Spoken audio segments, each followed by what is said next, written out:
Imam Bryrant, real quick, talk about any misconceptions that you think when it comes to Islam.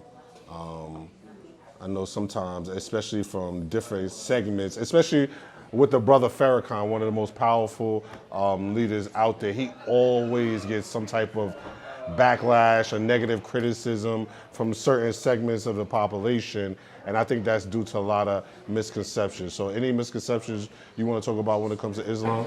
Yeah, I'll start with the most popular one. The most popular misconception is this mythos, this pseudo-narrative that al-Islam is a 7th century CE Arab invention. Islamically, this is part of Islamic theology also, is that Adam, the first human being, the progenitor, the patriarch of humanity, peace be upon them, is from Islamic belief that he was the first Muslim human.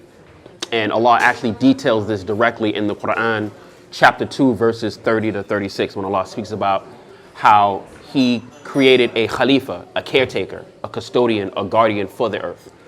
And Allah also, in this passage, Allah speaks about how when he created Adam, he imparted upon him knowledge, and he even named the angels, peace be upon them. So at one point, the angels didn't even know their own names. And Allah assigned Adam to give the angels their names and to give names to different creatures on the earth, within the earth. So that's from Islamic belief. That's, like I said, that's the number one misconception about al-Islam, is that this claim that Muhammad, peace on him, invented al-Islam. That's a complete fallacy. The second thing when you mentioned about the NOI is that they're not Muslims at all, because their entire theology completely opposes Islamic theology. By that I mean this. They have a belief that is similar to Judeo-Christianity, with the exception of Jesus Christ, peace be upon them, being removed from the equation. They have a belief that this man called Wali Farad, or they call Master Farad Muhammad, they have a belief that he is Allah incarnate, right?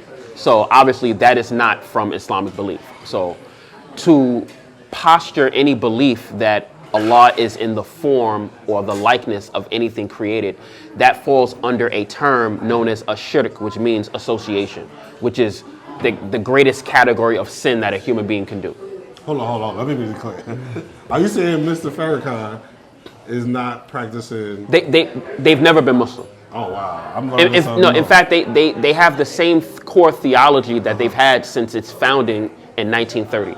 Okay. So Wali Farad was the founder of the NOI, and Elijah Poole, who ended up becoming Elijah Muhammad, he took over the reins of the NOI in 1934, after Wali Farad fled for a murder charge, because he was actually implicated in the murder of Timothy Drew, aka Noble Drew Ali, who was the founder of the Moorish Science Temple. So that's a whole backstory history behind that. Yeah. So the point is that the NOI are not Muslim. Wow. Yeah.